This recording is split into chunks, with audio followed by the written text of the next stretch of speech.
प्रेम की प्राप्ति के लिए अब हम साधन बताते हैं। बाबा कह रहे हैं पहले अपने इष्ट देव की बाह्य मूर्ति सेवा विराजमान करनी चाहिए, या नाम सेवा विराजमान करनी चाहिए, और उस बाह्य सेवा को साक्षात समझ करके करना चाहिए। साक्षात समझ कर, साक्षात विराजमान है ऐसा भाव। बाह्य पूजा के साथ साथ मानसिक सेवा का बहुत बड़ा योग है, और यह बाह्य सेवा से ही मानसिक सेवा प्रारंभ हो जाती है। सेवा तभी पूर्ण होती है जब आप पहले उसका चिंतन करेंगे। चिंतन नहीं करेंगे तो सेवा पूर्ण नहीं होगी, वास्तविक सेवा सही नहीं हो पाएगी। पहले आज श्री जी को कौन सा पोशाक धारण कराना है, कौन सी पत्रावली करनी है, और कैसे केशपाश समा, आज कौन से कुंडल, अच्छा ऐसे कुंडल, ऐसे ऐसे, और आज भोग में क्या क्या, ये भोग में ऐसे श्री जी यहाँ विराजमान होंगी, ऐसे होगा, ऐसे छत्र होगा, ऐसे भोग लगेगा। पूरी मानसिक चिंतन होता है, फिर वो सेवा प्रगट में होती है। तो प्रगट सेवा ही मानसिक सेवा में पहुंचा देती है। पूज्य बाबा कह रहे गोपी जनों की तरह प्रेम प्राप्ति के लिए सबसे पहले अपने इष्ट का चयन और इष्ट की अनन्यता।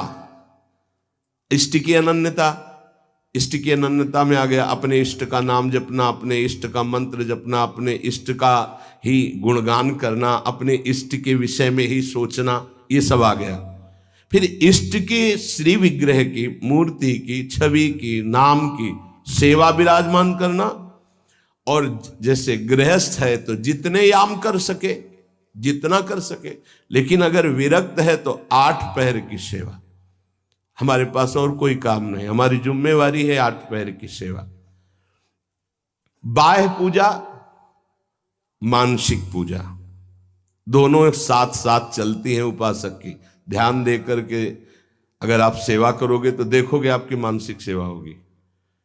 आज वो वाली नथ पहनानी है, वो ऐसे धारण करानी है, हाँ आज इस रंग की पत्रावली, इस रंग की चोली, इस रंग के ऊपर चुनरी, और इस रंग का लहंगा, और ऐसे ये जो हो रहा है ना, ये मानसिक सेवा हो रही है, बहुत बड़ी चीज हो रही है।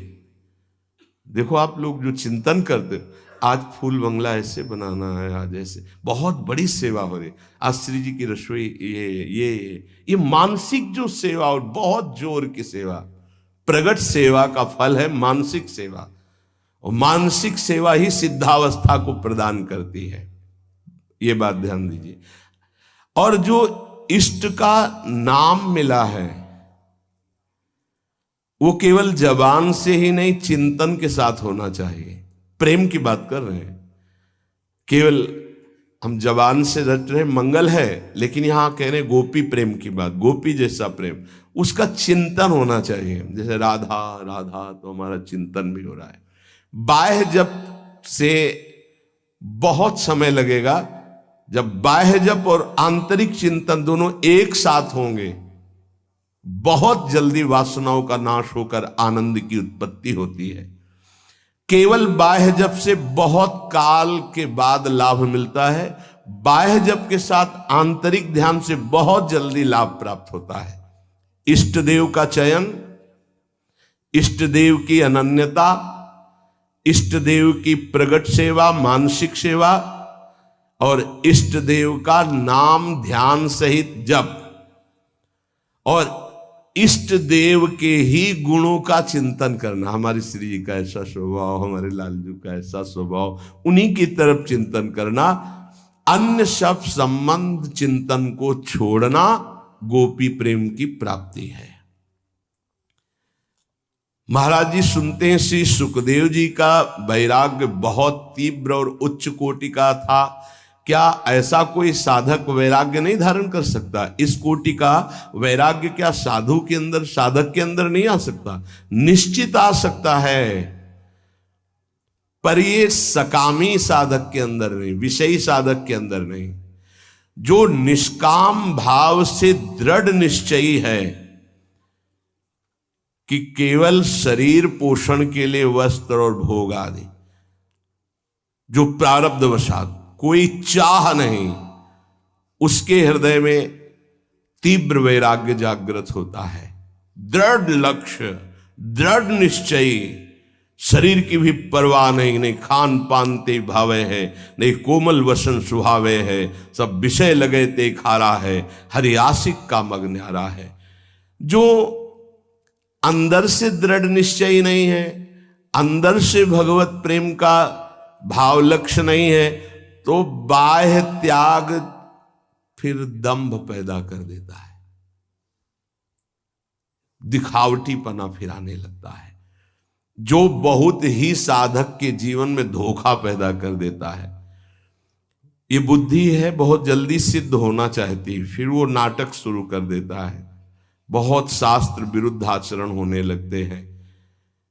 इसलिए निष्काम भगवत प्राप्ति का दृढ़ लक्ष्य, निरंतर भगवत चिंतन, खान पान आदि से राग रहित, तो श्री सुखदेव जी जैसा वैराग्य आ ही जाएगा। पूज्यपाद बाबा कहते ऐसा नहीं कि उनको जो वैराग्य था वो किसी को प्राप्त ही नहीं हो सकता। लाखों हो गए हैं, देखा थोड़ी सबने, लाखों हो गए, लाखों हैं, लाखों होते रहेंगे। ये भगवान की सृष्टि है। जैसे जड़ भरत जी की स्थिति आई, उनसे ऊंची ऊंची स्थिति के ज्ञानी महापुरुष देखे गए, उनसे ऊंची स्थिति के ज्ञानी महापुरुष देखे गए, पर चर्चा उनकी गाई गई है। भगवान ऋषभदेव जी के पुत्र है, लेकिन ऐसे लाखों जड़ भरत हो चुके, लाखों होंगे। ये भगवान की सृष्टि, ऐसे ऐसे महापुरुष ब्रह्मबोध संपन्न देखे गए, जिन बिल्कुल निरपेक्षता की मूर्ति, निरपेक्षता की मूर्ति। हाँ, जिस दिन से सन्यास हुआ कभी वस्त्र ही नहीं धारण किया, दिगंबर, गंगा जी का किनारा वही, और ऐसा सरल स्वभाव कि मतलब देखने से ऐसा लगता था देखता ही रहे कोई। ऐसे सब जटा, सब बाल, से दिगंबर बैठे हुए, वो भोला बालक जैसा चेहरा, वो तपस्या के धनी, बड़े बड़े धर्म सम्राट करपात्री जी आदि साष्टांग दंडवत करते। असनी गंगा किनारे स्वामी श्री अनंग बोधाश्रम स्वामी, सेनपुर स्वामी श्री मग्नानंद सरस्वती जी, नजफगढ़ श्री स्वामी ओंकारानंद, ये गंगा का किनारा ना, एक से एक महापुरुष, सिद्ध महापुरुष। पूज्य बाबा, ये भगवान की प्राप्ति भगवान की इच्छा पर निर्भर है या पुरुषार्थ पर निर्भर है? भगवत प्राप्ति भगवत इच्छा पर निर्भर है कि वो जिसको चाहेंगे मिल जाएंगे, या अपना भी कोई पुरुषार्थ है? भगवान की आज्ञा का पालन करते हुए जो पुरुषार्थ करता है उसी को भगवत प्राप्ति होती है।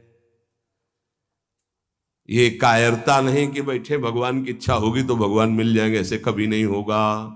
देखो जो वर्णन कर रहे हैं महापुरुष है, भगवान की आज्ञा का पालन करते हुए भगवत प्राप्ति के लिए बहुत प्रयासशील, जितनी हम में सामर्थ्य है, निश्चित उसको ही भगवत प्राप्ति होती है। जिसका जितना तीव्र पुरुषार्थ होगा उसका उतना ही भगवत कृपा उसके ऊपर उतरेगी। पुरुषार्थ अत्यंत आवश्यक, रात दिन जो लगे हुए। सिद्धि असिद्धि में सम रहना है भगवान की इच्छा की बात है, ये छोड़ दो भगवान पर। फल की सिद्धि असिद्धि में हमारा प्रयास पूरा रहेगा, उसी को भगवत प्राप्ति होगी। सिद्धि असिद्धि में सम रहो, लाभ मिला कि नहीं मिला, फायदा हुआ कि नहीं, इस पर सम रहो, इस पर ध्यान मत दो। तुम पुरुषार्थ करते रहो, प्रयास करते रहो, निश्चित तुम्हें भगवत प्राप्ति हो जाएगी, पक्का। देखो ये पूरे जीवन की यात्रा की बात, ये 4 दिन में सुधरने वाले नहीं हैं। विश्वास हमारी बात पर करना, ये कोई छोटे मोटे शत्रु नहीं है, नहीं तो तुम्हारी साधना फिर ढीली हो जाएगी कि 2 साल हो गए, अभी तो हम काम विजयी नहीं हुए, क्रोध विजयी नहीं हुए, अभी हम लोभ विजयी नहीं हुए, मोह विजयी। छोड़ो ये सब बातें, तुम भजन का पुरुषार्थ करो, जैसी स्थिति है वैसे शांत रहो, शांति से ये नष्ट हो जाएंगे। निरंतर भगवान के स्मरण में लगे रहो। भक्तों की ये मान्यता फल पर होती है कि भगवान जैसा चाहे, लेकिन पुरुषार्थ पर नहीं। हमें जो समय, जो दिनचर्या, जो भजन, उस पर हम कायर बन करके नहीं बैठेंगे अब जैसा भगवान, नहीं। उसके लिए हमें जो गुरुदेव ने आज्ञा करी, जो दिनचर्या, जो भजन, उस पर तत्पर रहेंगे। आप बहुत जोर देते हैं भजन पर, तो भजन किसे कहते हैं? अर्थात हम किसको माने कि भजन हो रहा है? उत्तर, अंतःकरण में निरंतर अपने इष्ट का गाढ़ चिंतन होना भजन कहा जाता है। अंतःकरण शब्द बोला है, यहां से गाढ़ चिंतन होना, निरंतर भजन कहते हैं, जिसे भगवदाकार वृत्ति, उसे भजन कहते हैं। दूसरा भजन का अर्थ है सेव्य को सुख पहुंचाना, सेवा, भज धातु सेवायाम। उपासक दो ये बातें पकड़े रहता है, उसे भजनानंदी कहते हैं। अंतःकरण से अपने इष्ट का गाढ़ चिंतन, वो रूप का हो, नाम का हो, मंत्र का हो, और शरीर से प्रकट सेवा में प्रतिपल लगे रहना, ये दो वृत्ति जिसके अंदर है वो भजनानंदी है। सेवा में चाहे वो गृहस्थी की सेवा हो, व्यापार हो, नौकरी हो, किसानी हो, या विरक्ति की सेवा में जो भी सेवाएं हैं, शरीर से प्रतिपल सेव्य को सुख पहुंचाने के लिए सेवा, और हृदय से प्रतिपल आराध्य देव का स्मरण, इसी का नाम भजन है। और यही भजन परमानंद प्रदान करता है, यही भजन महापुरुष बना देता है, यही सेव्य के समान कर देता है। प्रभु सेव्य है, प्रभु के समान कर, ब्रह्मविद ब्रह्मयु भवति। तो भजन क्यों करना चाहिए? अपना कमाते हैं, खाते हैं, जी रहे हैं, क्यों भजन करें? भजन इसलिए करना चाहिए कि हम अवगुणी हैं जन्म जन्मांतर से, अवगुण छोड़ने के लिए। हमारे अंदर बड़ी नीच वासनाएं हैं, उन वासनाओं का नाश करने के लिए। हम बड़े हीन विचार वाले हैं, उन विचारों का नाश करने के लिए। हमें हर तरफ से दुख ने घेर रखा है, उस दुख का नाश करने के लिए, जन्म मरण से छूटने के लिए ये हमें भजन करना है। हम जिसका भजन करते हैं उसके सारे सद्गुण हमारे अंदर आ जाते हैं। अतः हमें नाशवान वस्तु व्यक्ति का भजन नहीं करना, अविनाशी का भजन करना है। वो है श्री भगवान। भजन करने से सबसे बड़े भगवान है तो सबसे बड़ा बन जाता है। ये दीनहीन विचार, ये दुख, ये दुविधा, ये संशय, दरिद्रता, जन्म मरण, ये सब कूड़ा करकट खत्म हो जाता है। इसलिए भजन करना अत्यंत आवश्यक है।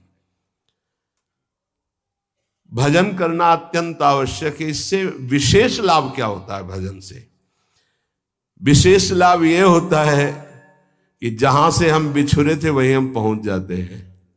कहां से बिछुरे हैं? प्रभु से। ममैवांशो, कितना गलत हो गया है। भगवान ऐसा लगता है कोई और है, और संसार लगता है ये मेरे, और वो के ममैवांशो, वो मेरे पिता है, मेरे स्वामी, मेरे प्रीतम, मेरे सब कुछ, और उनको मैं भूल गया। ये बात जानने के लिए जब हम भजन करते हैं तो हमारे हृदय में आ जाता है कि हमारे प्रभु हैं। फिर जो सुख प्राप्त होता है वो कभी किसी लोक और भोग में नहीं प्राप्त होता।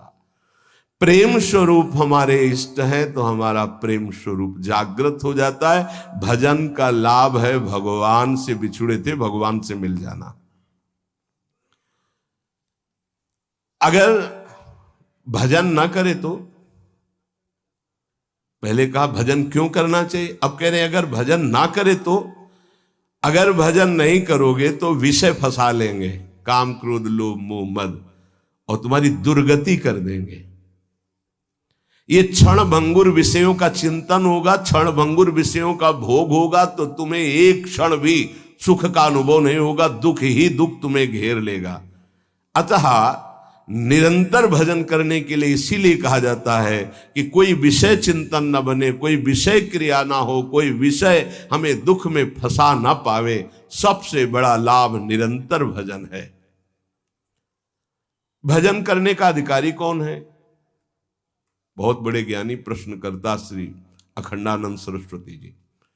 भजन करने का अधिकारी कौन है बाबा?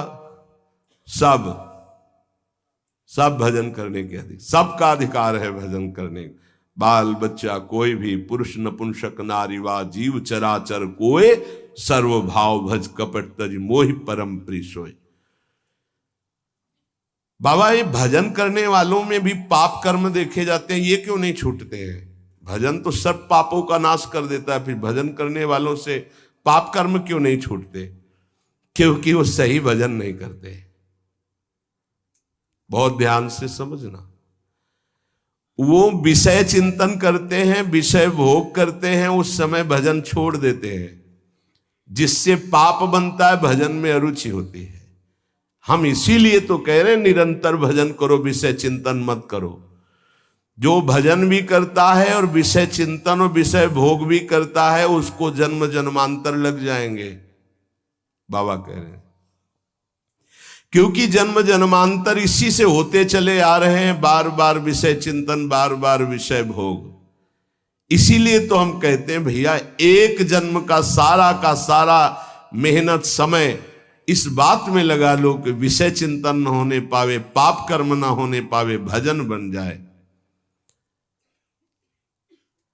हम अगर एक जन्म प्रभु को दे देते तो अनंत जन्मों की बिगड़ी बन जाती, तो घाटा थोड़ी है, लाभ ही लाभ है। जितना समय भजन नहीं करेंगे उतना समय मन विषय चिंतन करेगा और आपके द्वारा पाप कर्म हो ही जाएगा। पाप कर्म होगा तो सबसे पहले गुरु में अश्रद्धा होगी, फिर इष्ट भजन में अरुचि होगी। ये उसका लक्ष्य। कहीं भी अपराध करो, वो पहले आपके गुरु संबंध को तोड़ेगा, तभी तुम्हारे ऊपर प्रहार कर सकता है। नहीं, गुरु कृपा पात्र पर प्रहार नहीं कर सकती माया। पहला कार्य करेगी, गुरु संबंध छुड़वाएगी, इष्ट चिंतन छुड़वाएगी। इसलिए हम कहते हैं जितना जितना समय तुम विषय चिंतन में देते हो, अगर वो भी भजन में दे दो तो पाप छूट जाएंगे, नहीं तो पाप कर्म होते रहेंगे, भजन का अनुभव नहीं होगा। कहा जाता है कि भजन करने वाला एकांत सेवन करे। इसका मतलब क्या होता है? क्योंकि हम जब वृत्ति को एक ईश्वर में, प्रभु में लगाना चाहते हैं, तो यदि हम ज्यादा भजन विरोधी व्यक्तियों का संग करेंगे, व्यवहार करेंगे, खान पान करेंगे, तो हमारी वृत्ति भजन में नहीं लगेगी। हमारा खान पान, हमारा व्यवहार एकांतिक होना चाहिए। कैसा एकांतिक? हम 501 ही प्रभु का नाम जपने वाले पा रहे हैं तो हम अकेले पा रहे हैं, ऐसा समझ लो। और 2 व्यक्ति हैं, एक विषयी है, प्रपंची है, तो मान लो हमारा भारी कुसंग हो रहा है। हम 500 में भी एक हैं और वहां एक में भी हम भारी प्रपंच में फंसे हुए हैं। ये एकांतिक भाषा को समझ लीजिए। हम इतने लोग बैठे हैं इस समय, सब एकांत है। बोलो किसके मन में क्या चल रहा है? एक प्रभु की चर्चा सुन रहे, तो हम सबका मन एक ही है। एकांत का मतलब होता है अपने इष्ट के अनुरागियों का ही संग करना, अपने इष्ट में ही प्रीति हो ऐसा खान पान व्यवहार करना। इष्ट विरोधी वृत्ति, इष्ट विरोधी व्यक्ति, इष्ट विरोधी व्यवहार, इसका त्यागी सदैव एकांतिक ही माना जाता है। एकांत में कमरे में पड़ा है, इष्ट विरोधी चिंतन कर रहा है, प्रपंची एक केवल साथ चल रहा है, वो इष्ट विरोधी व्यवहारी है, प्रपंच। 1000 लोग एक साथ बैठे हुए हैं इष्ट के अनुकूल, वो एक माना जाएगा। वैसे मुख्य बात भजन करने वालों को क्या नहीं करना चाहिए? तो मुख्य बात है प्रवृत्ति में रहने वाले लोगों का संग नहीं करना चाहिए। प्रवृत्ति विषय भोगों में। पूज्य स्वामी जी ने पूछा भजन करने वाले को मुख्य सावधानी क्या रखनी चाहिए? तो बोले मुख्य सावधानी है कि प्रवृत्ति में रहने वालों का संग नहीं करना चाहिए भजनानंदी को। क्यों? एक प्रवृत्ति देखी मैथुन धर्म की सौभरी जी ने, तो 50 ब्याह किए। तब उन्होंने श्लोक लिखा, संगम त्यजेत मिथुन व्रतिनाम मुमुक्षु सर्वात्मना न विसजेत बहिरिंद्रियाणि। अय मुमुक्षु, संसार से मुक्त होने वाले साधक, ये जो मैथुन प्रवृत्ति में युक्त जन है, इनका संग भूल के भी मत करना। उनमें परमाणु है ऐसे, वो तुम्हारे को विचलित कर देंगे, तुम्हारे भजन को छीन लेंगे, तुम्हारा भजन का मार्ग अवरुद्ध हो जाएगा। संगम त्यजेत मिथुन व्रति नाम, यही बाबा ने बताया। भजन करने वालों को विशेष त्याग की बात क्या है, क्या ऐसा है जो उनको बिल्कुल नहीं करना चाहिए? तो बोले जो प्रवृत्ति में, संसार के भोगों में है, निवृत्ति मार्ग के उपासक, भगवत प्राप्ति के मार्ग के उपासक, उनका संग नहीं करना, उनके साथ चलना, उनसे संभाषण करना, ऐसा। अगर भगवत चर्चा जनित प्रश्न है, आप उत्तर देने की क्षमता रखते हैं, इसके बाद राग नहीं करेंगे। क्षमता का मतलब समझते हो? जैसे हम आपसे संभाषण किया, अब आपकी याद नहीं आनी चाहिए संभाषण हटने के बाद। अगर आपकी छवि आई हमारे दिमाग में, आपका चिंतन हुआ, तो इसका मतलब आप अभी अधिकारी नहीं हैं। लाखों से संभाषण हो, लेकिन सब में राधा वल्लभ लाल की ही स्मृति रहे। राधा वल्लभ लाल एकांतिक में ध्यान में रहने चाहिए, एक भी छवि बाहरी नहीं आनी चाहिए, तब वो अधिकार प्राप्त होता है समाज सेवा का उपासक को। अधिकाधिक भजन में प्रवृत्ति करने वाले को ऐसे संग का त्याग करना चाहिए। बहुत जोरदार का संग होता है प्रपंच का। जैसे संत संग की महिमा है, ऐसे प्रवृत्ति मार्ग के संग की भी महिमा है। सीधे प्रवृत्ति में उतार देते हैं, सीधे प्रवृत्ति में। बहुत सावधान, बहुत सावधान। ये महापुरुष जन ऐसे नहीं बोल रहे, बहुत सावधान। प्रवृत्ति मार्ग के जनों का संग करना सबसे ज्यादा त्याज्य विषय भजन करने वालों को है, ये ध्यान रखें। बहुत तरह से फंसाव हो जाते, बहुत तरह से जलना पड़ता है, जलना पड़ता है, महसूस होता है कि हमने गलत किया, जो हमने स्वीकार किया वो गलत किया, महसूस होता है। पर एक बार स्वीकृति हो गई तो कुछ भी हो, इनका बेड़ा पार होना चाहिए। जिद्दी स्वभाव संतों का होता है, पर महसूस होता है। जब तक वैराग्य की प्रबल भूख न जागृत हो जाए और जब तक भगवत प्राप्ति का दृढ़ लक्ष्य न हो जाए, तब तक संग नहीं करना चाहिए। नहीं, रंग जो है वही चढ़ेगा जैसा हम करते हैं। महाराज सकाम भक्ति सुनते हैं और निष्काम भक्ति सुनते हैं, तो इसका क्या मतलब है? सकाम भक्ति और निष्काम भक्ति का अंतर क्या है? जो केवल प्रभु को चाहता है उसे निष्काम भक्त कहते हैं, और जो प्रभु से चाहता है उसे सकाम भक्त कहते हैं। सीधी भाषा में बाबा ने, जो केवल प्रभु को चाहता है वो निष्काम भक्त है, जो प्रभु से चाहता है वो सकाम भक्त है, जो केवल गुरुदेव को चाहता है वो निष्काम भक्त है, जो गुरुदेव से चाहता है अपनी अनुकूलता, अपने लिए, वो सकामता और निष्कामता में है। ये प्रभु से संबंध, सिर्फ प्रभु चाहिए। प्रभु का वैभव, प्रभु से कुछ नहीं, सिर्फ प्रभु से प्रभु चाहिए। आप चाहिए, आप गुरुदेव से सिर्फ गुरुदेव चाहिए। आप अपने स्वरूप में स्थित हैं, आप अपने स्वरूप का बोध करा दीजिए। जो हम आपकी शरण में हुए हैं, हम आप में तदात्म हो जाएं, बस आपसे और कुछ नहीं चाहिए। केवल प्रभु से कोई चाहना, प्रभु से प्यार ना होना सकामियों का लक्षण है। प्रभु से कुछ न चाहना, केवल प्रभु से प्यार करना, यह निष्कामियों का लक्षण है।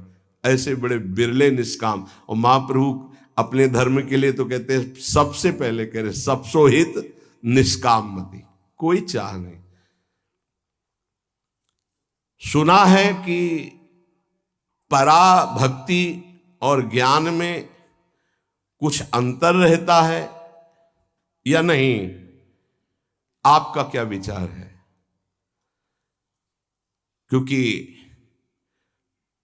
पराभक्ति और ज्ञान दोनों अलग अलग है, पर है कैसे? तो हम तो नारायण स्वामी के विचार को ही स्वीकार करते हैं। पूज्य बाबा कह रहे हैं पराभक्ति और ज्ञान में तनिको नाही भेद, नारायण मुख्य प्रेम है, कहे संत अरुवेद। जब पराभक्ति को उपासक प्राप्त होता है तो उसमें शुद्ध ब्रह्म बोध भी रहता है और भगवत प्रेम भी रहता है। ये बड़े आश्चर्य की बात है।